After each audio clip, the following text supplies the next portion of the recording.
Cool. So Pat, do you want to maybe let's just spend the first couple minutes telling us kind of how you got to where you are in kind of the infrastructure of your company as far as if you have virtual assistants, if you're doing the cleans, just kind of the ins and outs. Yeah, so kind of started out, have a short-term rental. The cleaners I was hiring sucked. I ended up having to train them all on how to clean, pretty much, or how I wanted to clean.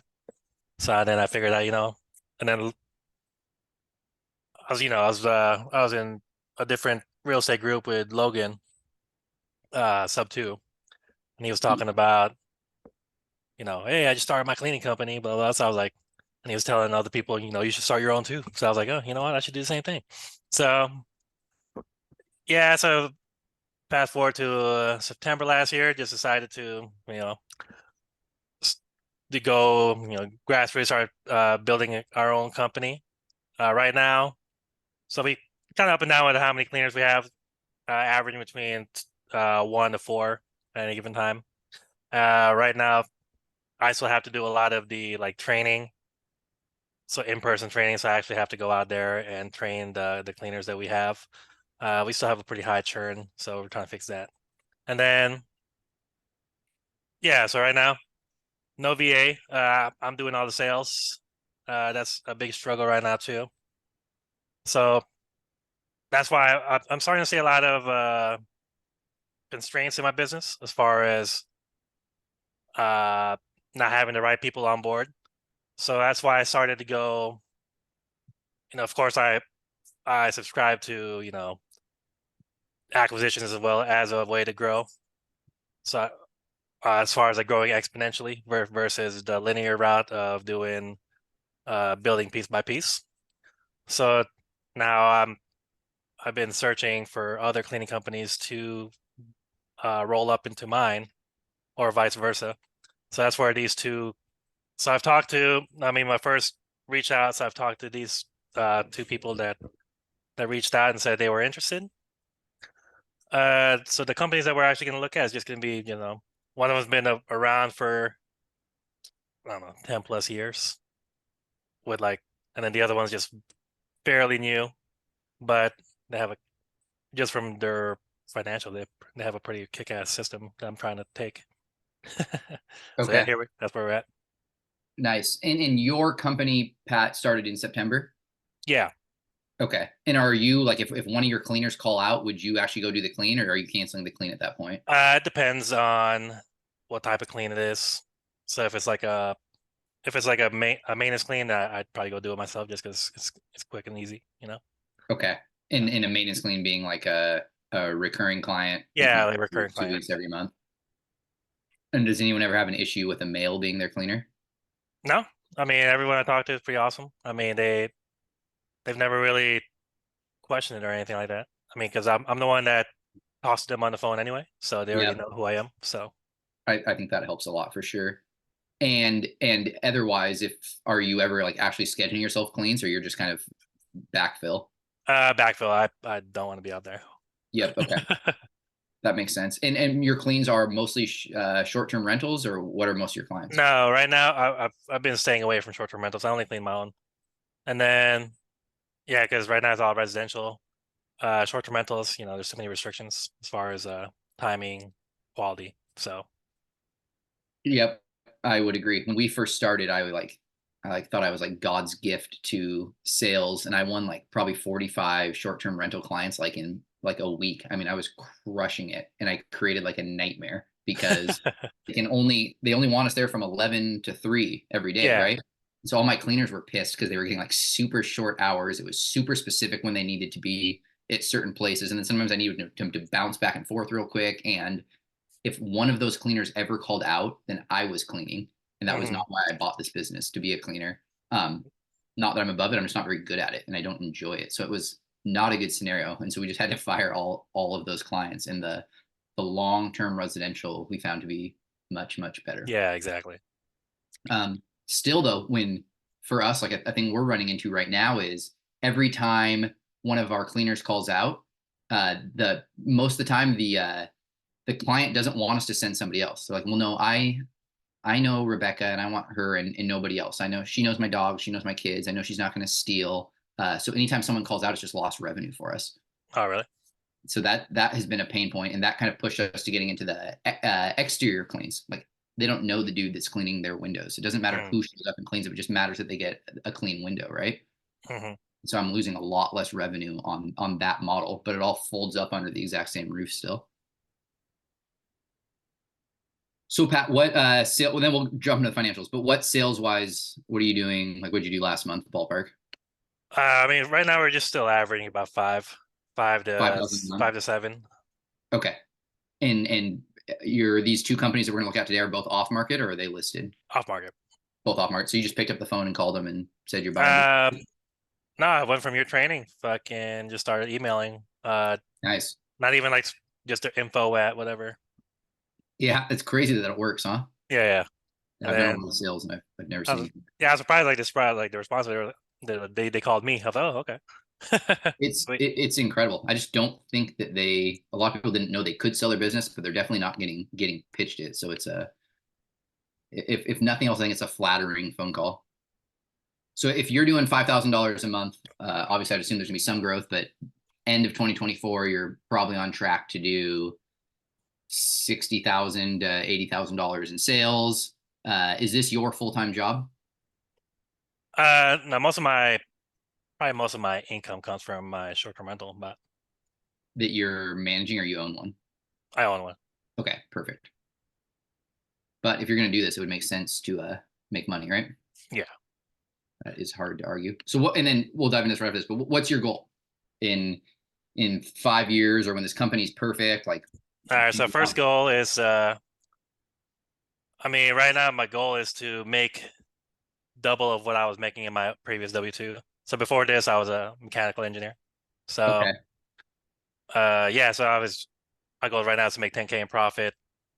So that would be 20% margins, about 50K in revenue per month, Yep. top line. 10K a month in profit. Okay. Yeah. So that's the first that's my first milestone that I'm going for.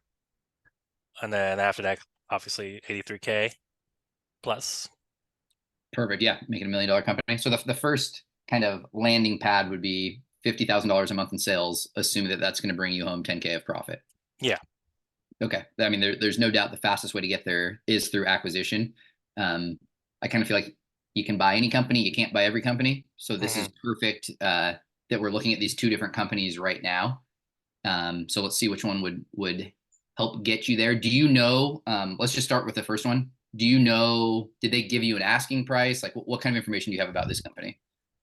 So right now I've only done the first meeting, met in person, talked. Uh, both meetings went well. I mean, we've sat down for like an hour each just to going over just the history of their company, all that good stuff. So we didn't actually get into an asking price yet. Okay. So yeah, I was planning to go through the financials first and look at all the buybacks and then talk.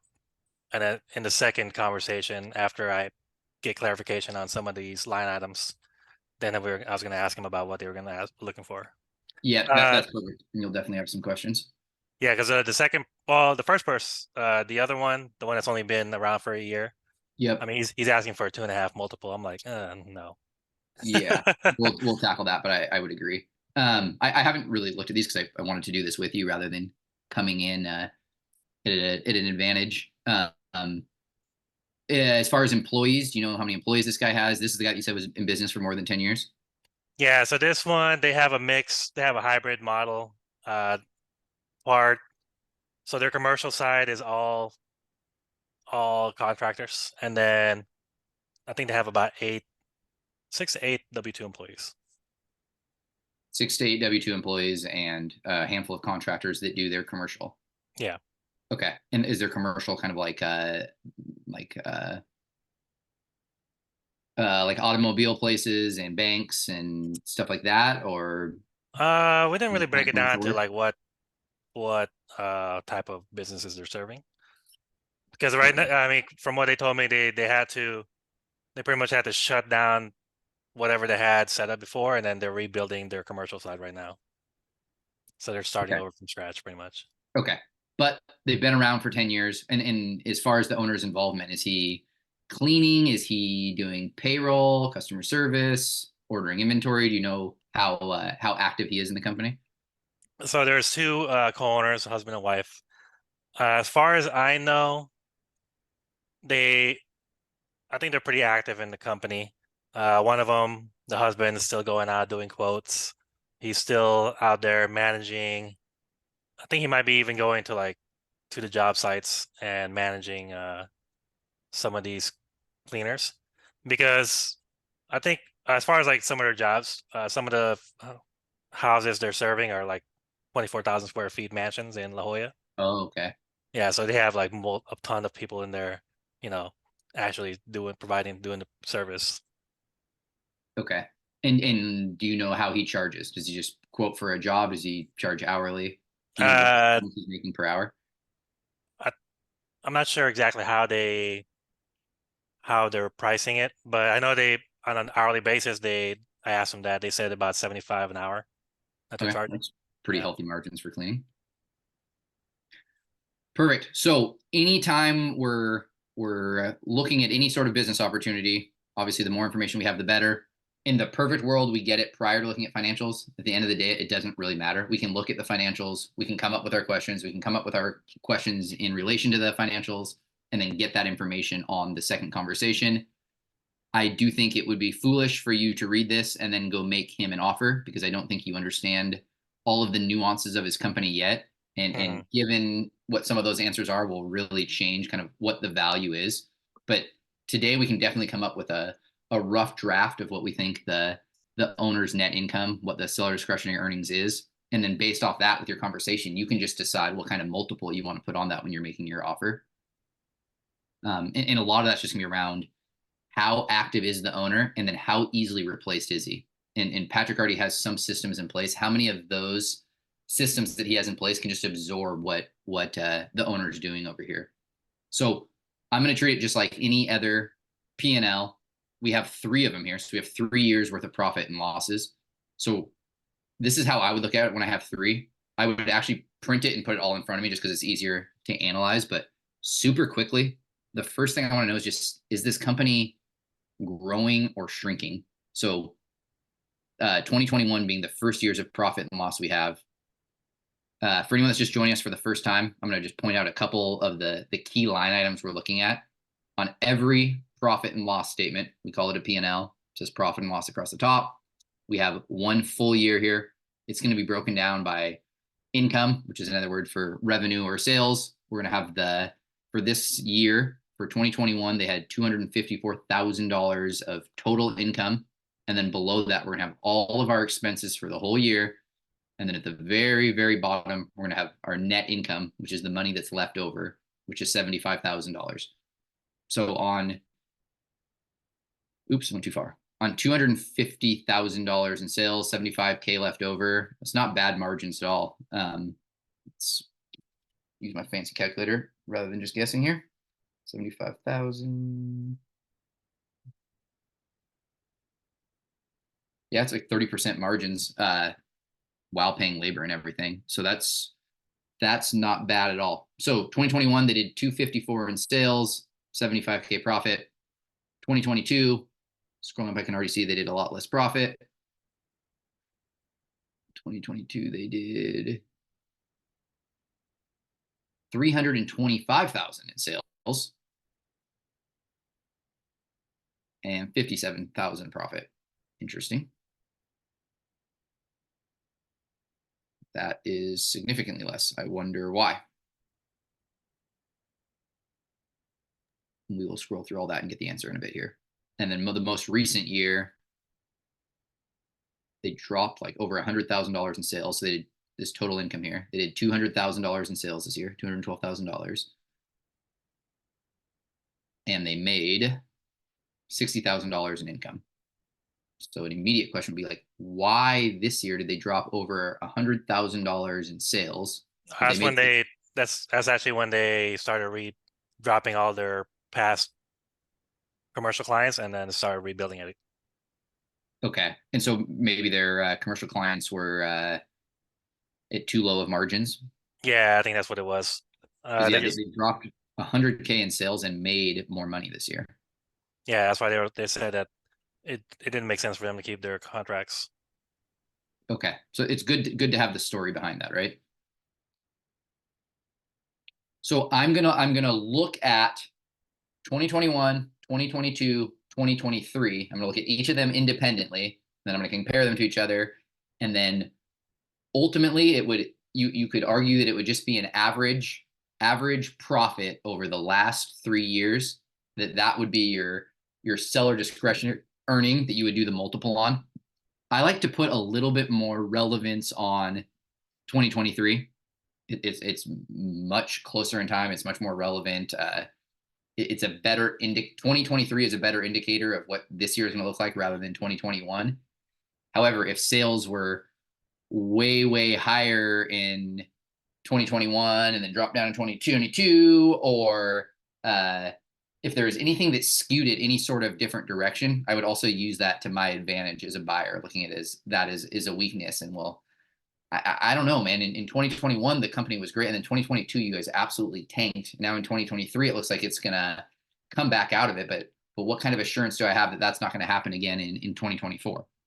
And if they have a good story, like, well, we fired a bunch of customers, and in your due diligence, you can actually prove that, oh, that is a fact, then that story checks out. But any story is going to want to be checked by due diligence, obviously. So let's actually go through this. I'm going to try to only spend like 15 more minutes on this one, and then we'll jump over to the other one, and then we'll figure out which one makes more sense for Patrick to buy here.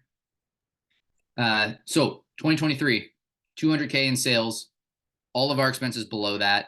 We've got subcontractor expenses, supplies and materials. Supplies and materials are going to be what he was spent on his employees. There's no reason to think that you would be able to save any money on that. Maybe he's buying them at Walmart and you could buy them off of Amazon and save nickels and dimes. But these expenses, I'm going to just kind of take them at face value. They're the same expenses he had. They're the same expenses you're going to have. Pat, is he the employees would come with the sale? Yeah, they would. Okay. An important detail is that the owner is not actually doing the cleaning, because then you have a whole nother level of risk of not only are we changing ownership, but the actual cleaner is going to be different now too. I think that would make this a much higher risk purchase. So the fact that the cleaner is staying in place, it gives you a strong story to tell the customer. Hey, look, we bought the company. We may or may not be leaving the name the same, but you're gonna have the same cleaner. You're gonna have the same prices. There's gonna be no friction or nothing different as far as your experience goes. And typically, when I'm absorbing a company like this, I would recommend just keeping the name in place at least for 6 months or so. I don't see any value in going in there and just changing a whole bunch of things right away. I don't think you know enough about the company, the employees, the customers to go in there and make a bunch of changes. You should spend a few months just really learning about how things are and why they are that way, and then slowly make changes. But as far as any customer facing changes, I would just leave everything alone initially. And in this scenario for Pat, if this company's been around for 10 years and they have more Google reviews and maybe a fancier website and a little bit more name recognition, like he could give a real hard look at just keeping this company's name and absorbing his company into it. That would be something I Well, would this highly. company has like zero online presence. Okay, well then I reverse out of all of that. But we've been building our brand for over a year now and had 6 acquisitions rolled up into it. And to this day, if I ran into a company that had a way greater web presence and reviews and name recognition, I wouldn't think twice about just rolling it into what they already have. When we're buying these companies, what we're trying to do is we're trying to buy momentum. So just make sure you don't get in the way of that. They've got pretty nominal advertising marketing expenses, a little under 1,400 there. Listing fees, I don't know exactly what that is, but it's grouped with marketing and advertising, so it's got to be some sort of similar expense to that. It could be something you could ask the owner. Contract labor, $99,000. So if they did $212,000 in sales and 99,000 of it was contract labor, that to me looks like basically all of his employees are contract employees. I don't see a salary or wages anywhere. Oh, it's down there a Uh, little. Yeah, there's a way just I got ahead of myself. They just categorize it in different places. So uh, still, barely any though. yeah, exactly. A really good chunk of that is contract labor. A lot of people look at that as kind of a weakness when buying a company. I personally don't overly care. I think contract labor is usually going to be kind of around 50% because you're not paying for their insurance, their supplies, any of that stuff. Um, if they're good and they plan on sticking around, I always think there's a little bit of risk of that relationship is with that contract employee very often. No one really cares what the logo is that they buy from. Like I don't overly care about the owner of any company that I buy from. Like if I was buying a clean, I'm buying from that cleaner. If she left and told me, I'd probably just follow her wherever she went. Like so when it comes to those contract employees, I'd want to make sure there's really good contracts in place prior to me purchasing this. Do they have a no compete? Uh, what is that relationship? Are they actually collecting payments? Is there a scheduling system behind them that makes the company important to get a hold of the contractor? Just exactly what does that lay of the land actually look like? 1,700 contributed to charities. You could figure out what that is and decide if you want to keep doing that or not. They could very well be a charity to the largest customer, and that's kind of buying goodwill, and that's not an expense you're going to be able to get rid of. A little bit of insurance, meals, $86, $147, $34, it's $200 worth of meals. It's pretty non-eventful. $800 in office expenses, $40 in office supplies, a little bit of money on software. Do you know if they have a scheduling software, a CRM Yeah, they use Made iOS or something like that. made iOS? Okay. And do you currently have your own Yeah, I use software? Koala. Qual booking. So that $3,000, I don't know what other software they're using, but that could theoretically disappear, right? If Yeah. you've already got that expense, that's an expense that you're not gonna have moving forward. So that would just go right to your bottom line. But that like keep in mind that's your bottom line, not their bottom line. I'm still gonna pay you for what the company's doing today, but that's one of my add backs that I'm not gonna have in the future. A little bit of accounting fees, that all seems pretty in line with me. Consulting fee of 3,700. Maybe that's who knows what that is. I wouldn't even begin to guess. Travel $400. This is like pretty clean P&L. Really, there's not uh, a whole lot of owner expenses that they've kind of massaged into this. It's not like they bought a fancy build out on their house or they've got a whole bunch of vehicles on here, an absorbent cell phone bill, anything crazy like that. So like it pretty straight up looks like this is what the company's doing. And it would be pretty similar to that when you took it over as well. So these numbers should be treated as is pretty real. So if there's no actual owner salary, you would probably assume it's like a owner drawdown. Yeah, so let's definitely tackle into that. So I don't see anywhere on here that there's even like a phone. Like, how the heck are people calling him? Maybe it's tied into software and apps. Perhaps. But that would be a question I would ask. How are people getting a hold of you? And are you not marketing on Facebook or Google at all? How are you winning new customers? What does that look like?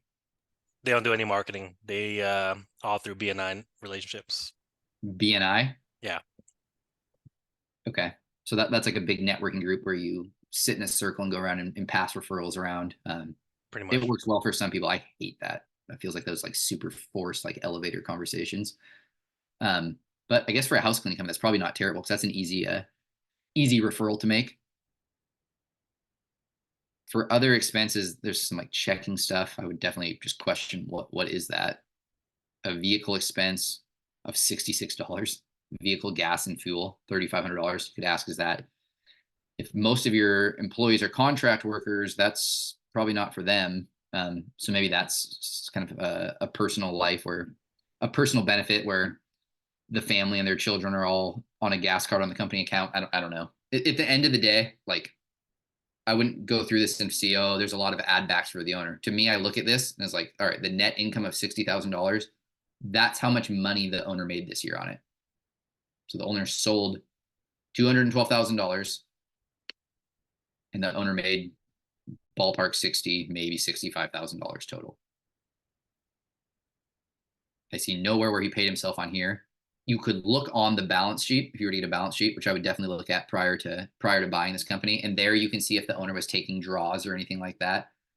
But typically you're going to see like under this payroll expenses here, you're going to see officer wages, officer salary, some sort of owner salary, owner wages, something like that. It's going to say how much the owner is paying themselves, but they paid themselves nothing this year.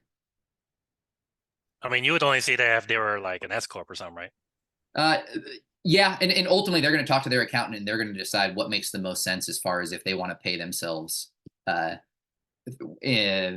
a draw or a salary or how they want to pay themselves hourly. It's totally up to them and their accountant how they want to do it. You'll see it done all sorts of different ways, but they clearly aren't paying themselves on here. And their employee wages are $11,000, which is essentially 1/10 of what they're paying their contract employees. So his story of eight-ish employees doing houses and only paid him $11,000, that doesn't like actually make much sense to me. Yeah, So I would definitely advise some clarification on that. It's not necessarily a red flag, but that math doesn't math, right? So this guy, I don't understand why he doesn't have a phone number. He doesn't have advertising. Do you know if he has any sort of back office help? Are you assuming that's probably his main role is scheduling and well, he does all the orders? part of the quoting and all that stuff too. But they also have a VA in Tennessee. He does have a VA. He has a Yeah, VA in Tennessee. yeah, Never heard of that before. yeah. I don't know. So I So think they pay her like 1,500 a month because it's because she has other businesses that the VA also helps with. So it's like she and she works lives for in all of them. Tennessee. Yeah. Weird. One of the main reasons to use a virtual assistant would be for global talent because you can get them at a fraction of the cost. So I'm not super familiar with people having virtual assistants from US. I'm I mean, I assuming guess if you want to do like a sales role, maybe, but I got girls from the Philippines doing better sales than I can probably.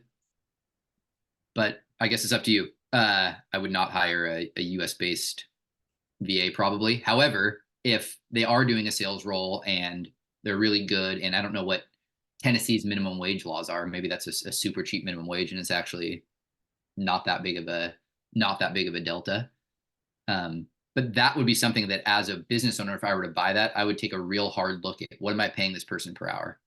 If I'm paying you $12 an hour and I can get the same exact type of work done for $3 an hour, that's an immediate way I can save myself $9 an hour times 40 hours a week times 52 weeks in a year. Like that's a significant savings. And okay, again, I would not do that day one. I would figure out like what does this person actually do? How good are they at it? How replaceable is that? Could a VA and a couple automated softwares that I put into place actually replace them? But anytime someone has a US based citizen for kind of the back end admin kind of automation type work, like I'm definitely giving that a hard look as a huge opportunity for me to save money. But again, I don't see that VA anywhere on here unless that's the person they paid $11,000 a year to and they have no actual W-2 cleaners. So just get some clarification on that. okay.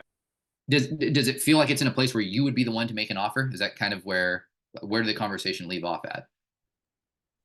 Uh, Is it let me know what you'd pay for it type thing? yeah, well, because they've already had two other offers from like their BNI network that they've already had offers made, and they didn't go through with it because they didn't really trust the person to take over their company. So, Yep. I mean, I don't really know where it stands. So I know I It's did leave really it. Yeah, I know I did leave it open for the next conversation, but I didn't exactly. I just said I'm gonna go take a look at the financials and follow up with additional questions. I think that's perfect. I don't see any harm in that. And there's something to be said for just playing it cool, calm, collective, right? Hmm. They're the one that seems to want to sell us. They already had all their P&Ls put together. They're already fielding offers. They've already met two people that they don't like. I don't know what their price offer was, but it's a bit of an indicator that like they have some pride in this company. Like you think about, I mean, for you even having run it since September, like the company kind of becomes a bit of your identity, right? Yeah, It's like, they clearly they're looking for somebody that is a value match. I mean, I've already discussed it with them, like exactly what type of buyer they're looking for. 100%. I just saw a property management, this private equity firm offered him 2.3 million and they sold it to somebody else for 1.8 million. I might have made those numbers up, but it was that ballpark of numbers, and it was a huge delta. It was like a $500,000 spread, and they sold it to somebody else because they believed that that person was actually going to keep the company alive and do right by the employees, and they wanted to see their legacy just continue to grow. And to the point they took a $500,000 haircut on the thing. Like that is how much a lot of these companies mean to a lot of people. So if you can come in and not be like a super sharp, oh, I buy businesses all the time, and this is a 2.8 valuation, and kind of like a super sterile kind of a borderline jerk, I would say, when people start behaving like that and they have all their one-on-one sales tactics. And like, just be a human. I already have a cleaning company. I'm looking to grow it. I really, really like what you've done with yours. I think this would be super complementary to what I'm doing. I would love to look at the P&Ls and then further discuss this with you. That's a perfect first conversation, which it sounds like right where you left it. And then you can Yeah. go back with your questions. I was curious about this and this, and I was reading this, and what does that mean? And oh, okay, perfect. It's like now I understand it. And then at that conversation, like, hey man, I'm sure you have a number in mind. Like, what is that? And hey, after you sell this, like, what do you think you would do next? And cool, what would you use the cash for? Hey, like, a lot of times when I bought companies or seen other people buy companies, like there's some sort of like owner financing where the person might give you like half of it down in cash and then pay it off over 5 years. And there's tax benefits for you because you're not getting paid all at once. Like, is that something you would consider? It's just super curious conversation you're having with them. And then at the end of that conversation, you can go back home and you will have all the puzzle pieces to put together an offer that should make sense at that point. Okay. So I don't want to waste our whole hour just on this one. I want to bounce over to the next one, and then most importantly, kind of put some closing thoughts on all this and how I would put together an offer. But at the end of the day, everybody on this call here, the company basically made $60,000 in, oh boy, there's a lot of scrolling here.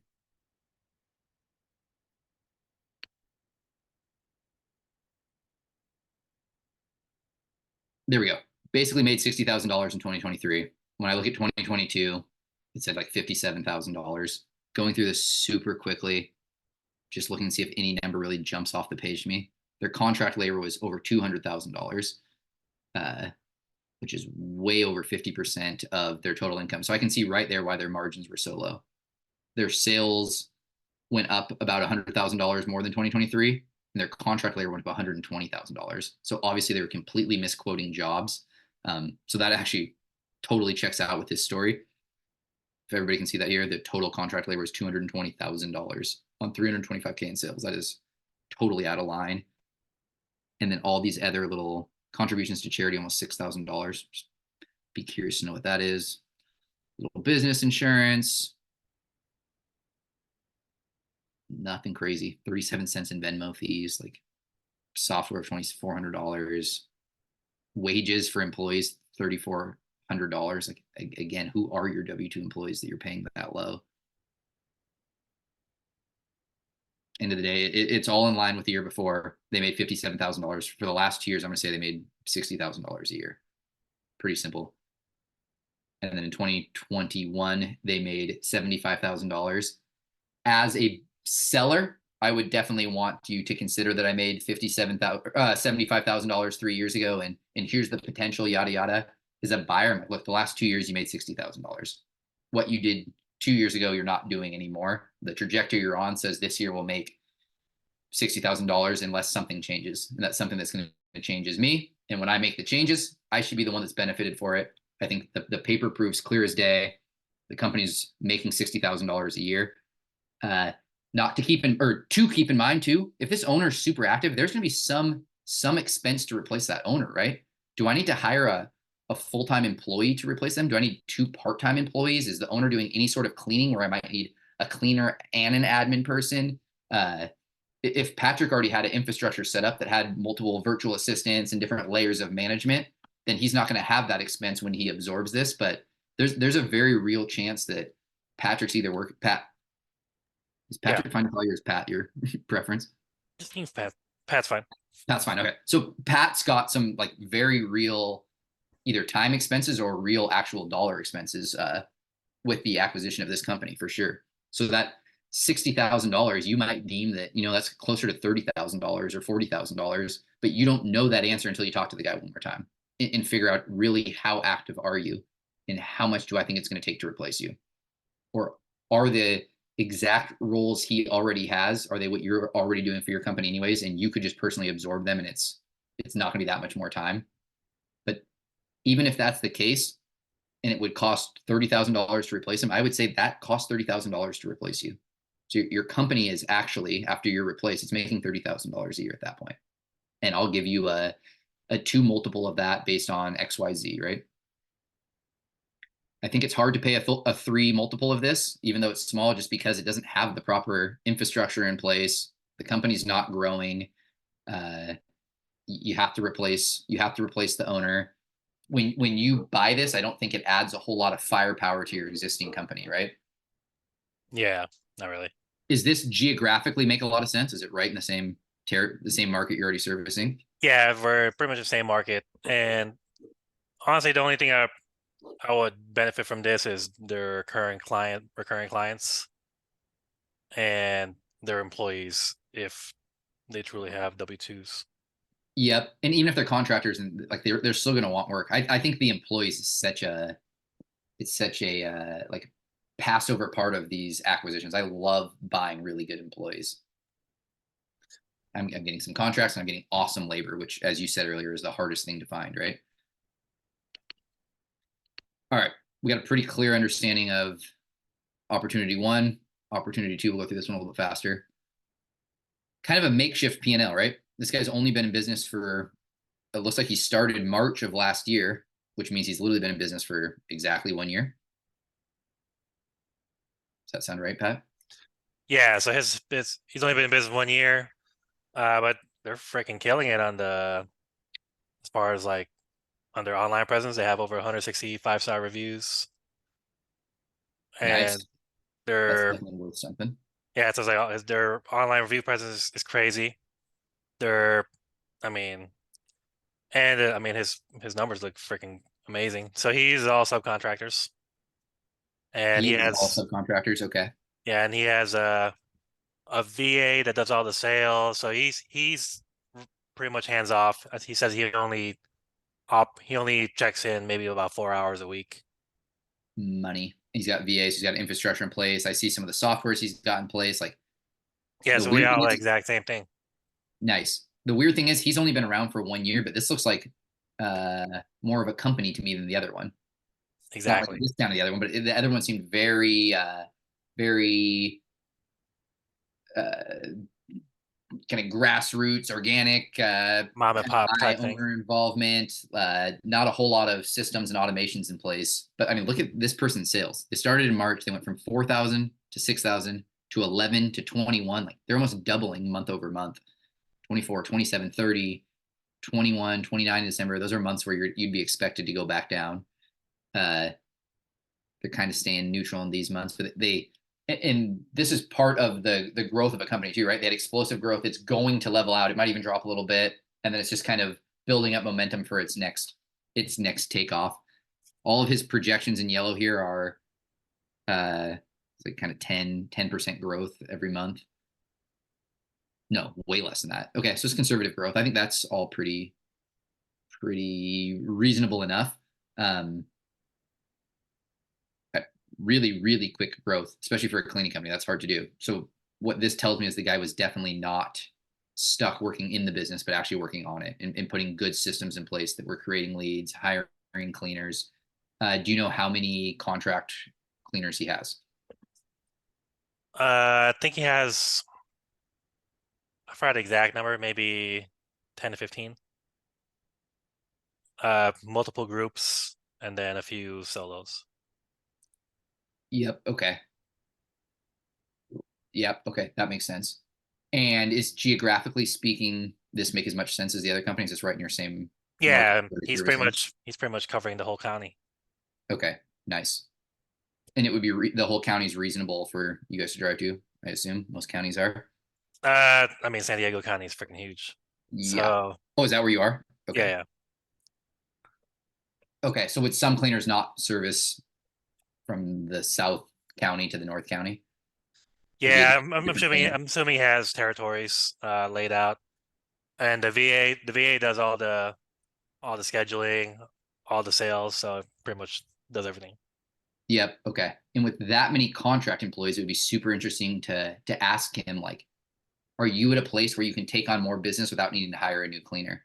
Because what if buying this solved your problem of not having good cleaners?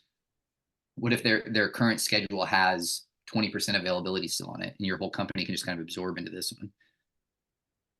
Yeah, that makes sense. Yeah. That could be interesting.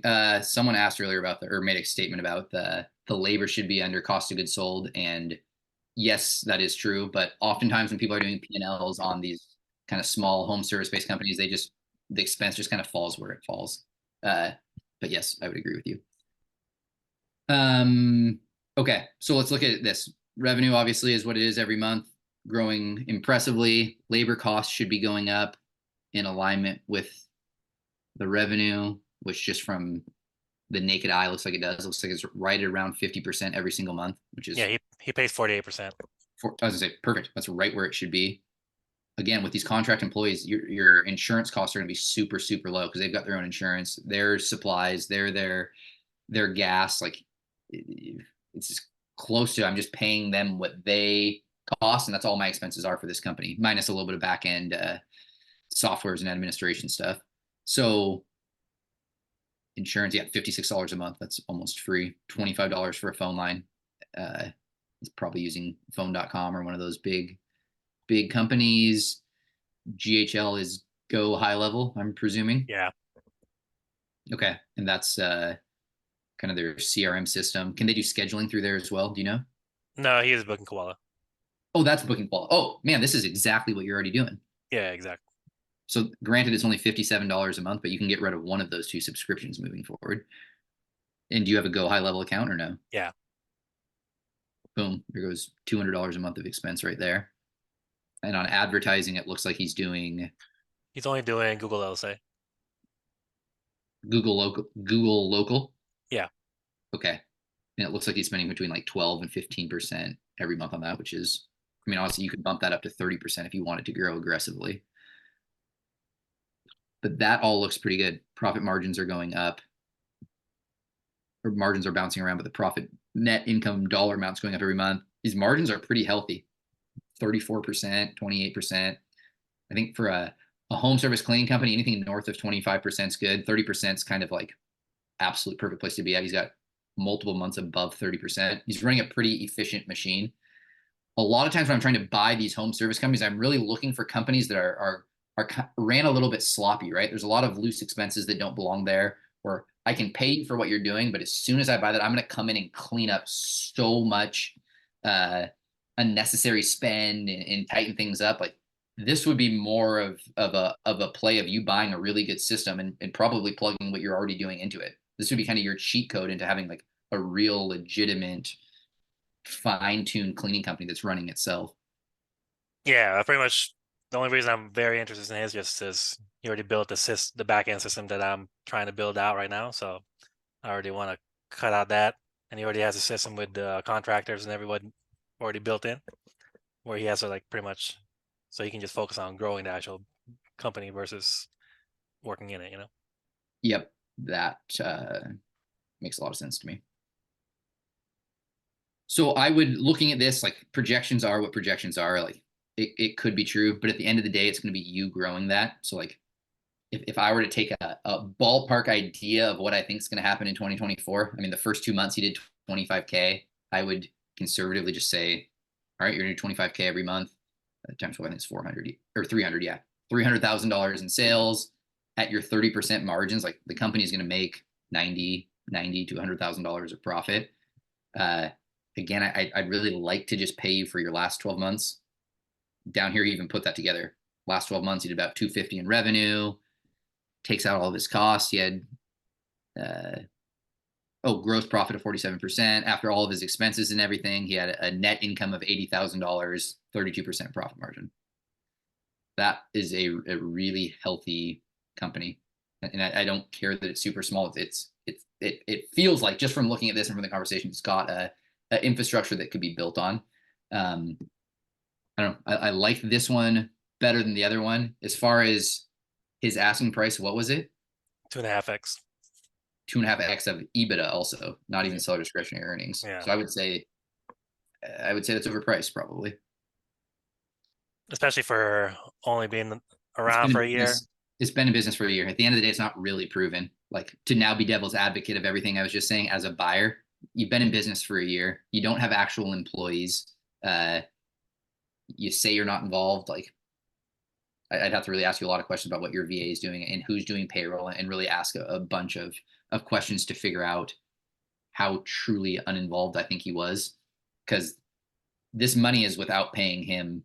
There's no owner salary or anything like that, right? If he has any No. level of involvement, that would need to be subtracted out of it as well. I think the 2.5x is generous on, so he's doing 2.5x on EBITDA of $111,000. Like at the end of the day, the company actually made $80,000. So your 2.5 would be on that, which would be 2.5 times 80 is $200,000 even, right? And I would even argue 2.5 is probably a little bit rich. But at the end of the day, you're kind of buying that momentum, you're buying an opportunity, and you're buying cash flow. So if I could make an offer to this guy that made sense, like I could pay 2.5 of seller discretionary earnings. Maybe I can't do it of EBITDA because that just doesn't, that's not going to pencil out. But if if this guy wanted 200K, or if he was willing to take 200K for his company and could do it on some sort of financing terms, I could probably find a way to make this cash flow. If he's doing, uh, if every year he's making, let's presume he's going to make $90,000 this upcoming year. So I'll take that $90,000, I'll divide it by 12.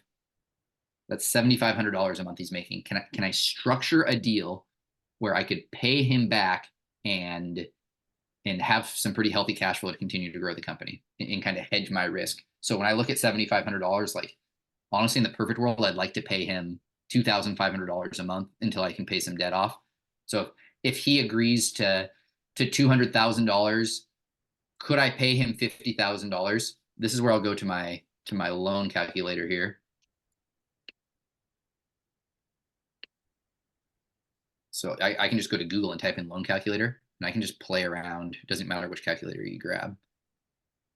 So if I want to buy the company for 200K, let's say I'm going to give him 50K down of cash. So my loan would be $150,000.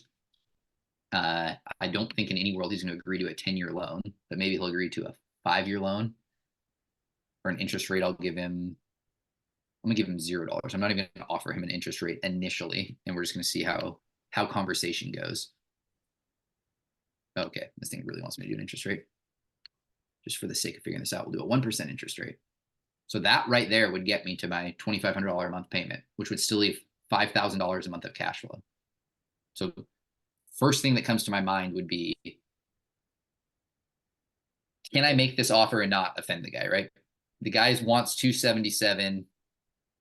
He said that it was a 2.5 multiple of EBITDA. It sounds like he probably has at least some sort of ballpark idea what he's talking about to even come up with that multiple and know that term and everything. So coming up with an offer that's not my best offer. He doesn't have to like it at all either, honestly. It's just kind of getting the ball rolling. But I can't piss him off to the point that he like completely writes me off. So in my heart of all hearts, do I think if I offered him 200K with 50K down and paid him off over 5 years, do I think he would accept that? And the real answer is, I don't know, because I haven't asked him those questions yet. So my next meeting with the guy was, hey, thanks for sending that sheet over, man. It looks like you're absolutely killing it. Like, this is super exciting. Like, you're exactly where I want my company to be. Like, man, I would love to buy this. I was just curious. I had these couple questions. These more questions came up, and like, hey, what are you going to do next after you sell this? Like, what are you going to do with the money? What do you want?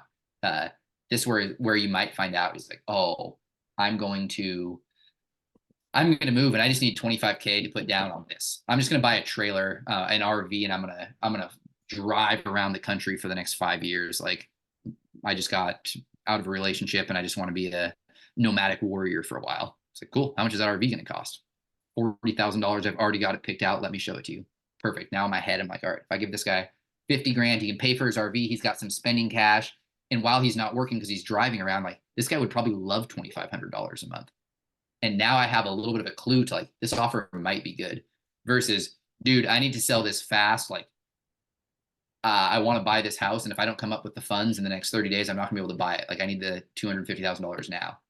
Now you can rest assured that offering him a 5-year payment plan is kind of definitely not going to work. Mhm. So do your due diligence in terms of asking him more questions, getting all the facts so you can actually structure a deal that makes sense for him, and obviously making sure that the deal is gonna cash flow and make sense for you. At the end of the day, if the guy needs cash, I would do a pretty aggressive lower offer on this one, just based off the fact that the company has been around for 1 calendar year, right? There is some risk of this. It's a lot of contract employees. What if a couple of them steal some contracts and take off? Is it 100% residential? Yeah, I think so. What I do like is that it's residential. Like your customer concentration. It's not like you have a giant Costco account or one property manager account that sends you 90% of the business. Like at the end of the day, if you lost 10% of customers in this switchover, like you can go win that business back by just uh, inflating your marketing spend for the next couple months, right? Mhm. So the fact that he has 15 employees, he's got a whole bunch of different customers bringing this in, like it makes the overall risk of any heavy employee or customer churn relatively low. I think the strongest case you have for a lower offer is the fact that it's just been around for a year. It's just not long enough to prove its sustainability. Okay. I mean, what would be a reasonable s multiple for that then? Just like a 1.5x? I think that would make the guy like not like you very much. At the end of the day, like if if I if he didn't have this little stuff down here where like it proves he has some sort of he talked to someone to come up with this numbers, and they're not like I think they're overvalued for this, but they're not unreasonable. That's like a crazy multiple. It's not like he put an 8 on it, and this guy has no idea what he's talking about. Like a 2.5x of EBITDA is not insane. It's just a bit aggressive for his company.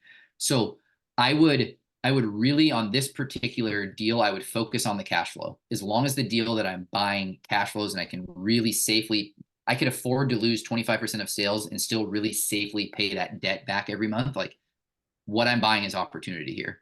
And what I'm buying is my company does 5,000 a month. As soon as I take that 5,000 and throw it on top of his 27,000 he's going to do this month, like now all of a sudden I've 6x'd the size of my company, and my total company cash flow can super easily pay back this debt.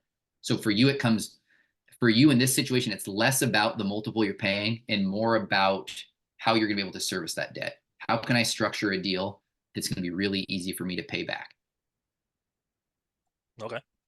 So that was still giving him a 2.5 multiple, but on the SDE rather than the EBITDA. And if he's willing to take it for 5 years, that's only $2,500 a month. So at that point, I would hit up a buddy or someone with deep pockets and say, assuming you're not sitting on 50 grand cash, like if this was me, even if I was sitting on 50 grand cash, I would call my friend and say, hey, dude, can I borrow $50,000? I'll give you a 10% interest rate and I'll pay you back in 12 months. And I'm just going to pay you interest only for the first 12 months. And then at the end of that 12th month, I'll give you all your principal back as well. So 10% on $50,000 every month, I'm going to be paying him $550,000,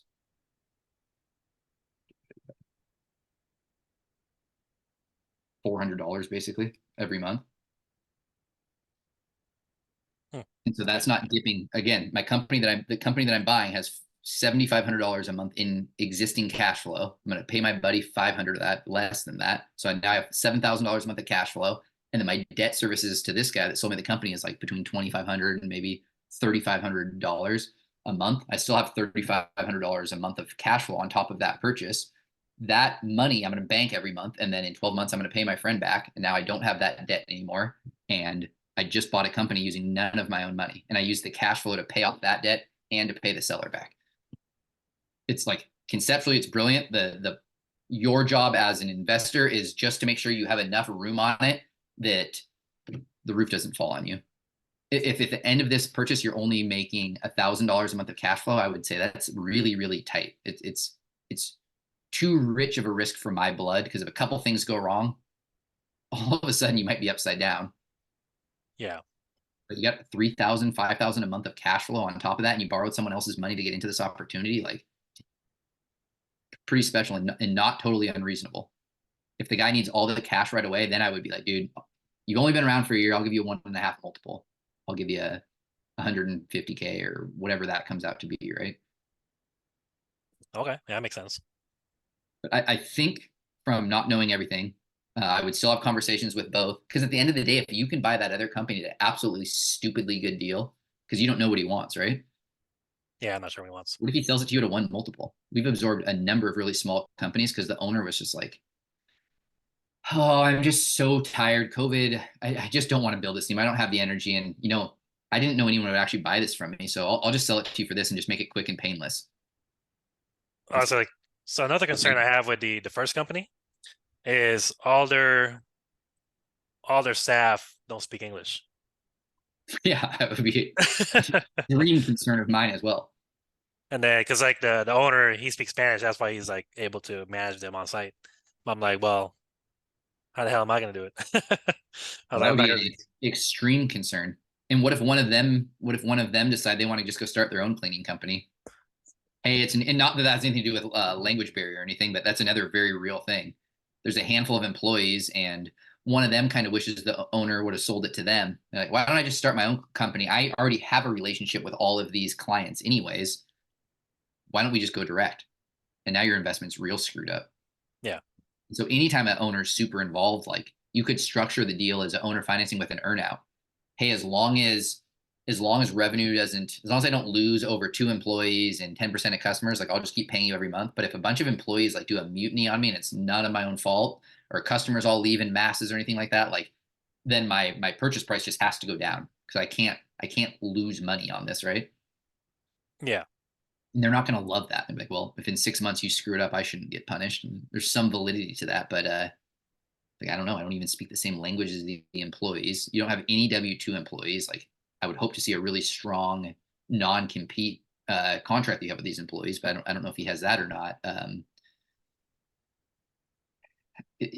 With both these conversations, just be dock in the pros and cons, the risks, the upside bucket, and see what you feel about each. But if at the end of the day, this guy's going to sell it to you for an insane deal, and the other guy's not budging on his price, like magically, all of a sudden, this thing could look like a better investment for you, right?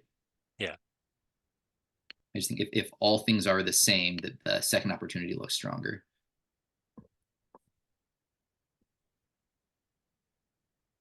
Efrain, I have no idea what you just said. What OP90J means? He was my child typing. Sorry. Oh, okay. Thought it was some sort of code. Thought it was just out of the lingo. Okay. Other people have questions, comments, opinions, thoughts. Yeah, Kyle, on that first deal, you added like $30,000 of expenses to replace the owner and stuff like that. So basically, his SDE was 30K, and you're talking like a 2 times multiple. I mean, that's not even something you'd go. And this person's been running the business for 10+ years or so. Does that mean that your offering price would be $60,000 at that point?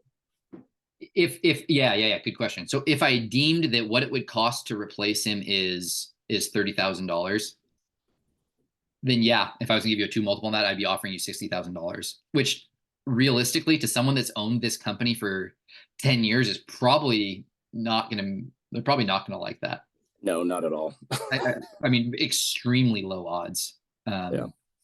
I've got a guy right now. He's only been running it for like 4 years, but he's willing to sell me his cleaning company for $20,000, and he's doing like 100K a year in sales. So it's super small. It's half the size of this, but he's willing to sell it for like nothing because he understands. Like I was super active in it. Like I need to be replaced. Like he just kind of gets what it is, and it's so small that I would never ever purchase it as a standalone business. Was like, I already have the infrastructure. I've already got cleaners that want more work. Like for 20K to get an extra $100,000 in sales, like, and I look at the cash flow real quick. I was like, I mean, that could actually make sense in my particular scenario.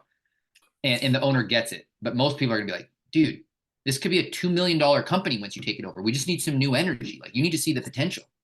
It's like, well, yeah, I do see the potential, and I'm gonna make this thing big. I'm not paying you for what it should be. In 10 years, you were only able to grow it to a point where you're making $60,000 a year. Like, no offense, but you probably should have kept your day job the last 10 years because you'd have made a hell of a lot more money than this. Oh, for sure. One more quick follow-up question. What if the seller was like, hey, I need at least 100K because of blah, blah, blah, whatever they say, right? Is there any way that you could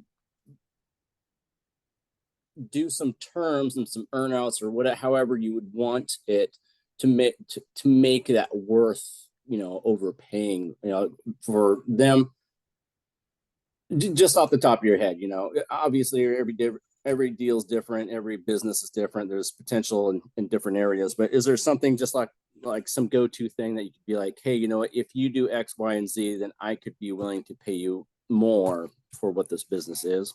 Yeah. Dude, honestly, you're thinking the exact right thoughts. So the perfect questions to be asking. Because I would say 100K, like that's super rich. But I mean, look at this loan calculator here. If I paid him $100,000 with 0 down in over 5 years, my debt service to him every month would be $1,700, and his company's making $5,000 a month, right? So I could essentially, if I'm putting nothing down, or yeah, I'll give you 5,000 down, I'll give you 1,000 down, I'll give you nothing down, whatever. Like, it's not really costing me any money. So essentially, I'm looking at this as like, yeah, I'll give you $100,000, fine, because essentially, I'm actually getting your company for free. We agree to these terms. I do a loan for 100K. I pay you over 5 years. I'm only going to pay you 1,700 a month. I just got your company that's worth 5,000 a month, and hopefully, there's a couple good cleaners that come along with it, and maybe you have a database of information of, you've been in business for 10 years. I wouldn't be surprised if you've got a database of 700 to 900 customers that you no longer service, and I'm going to have my virtual assistant just pound that list, and I can probably get 15% of those customers back maybe, and now all of a sudden I can grow this company to 400,000 in less than a year.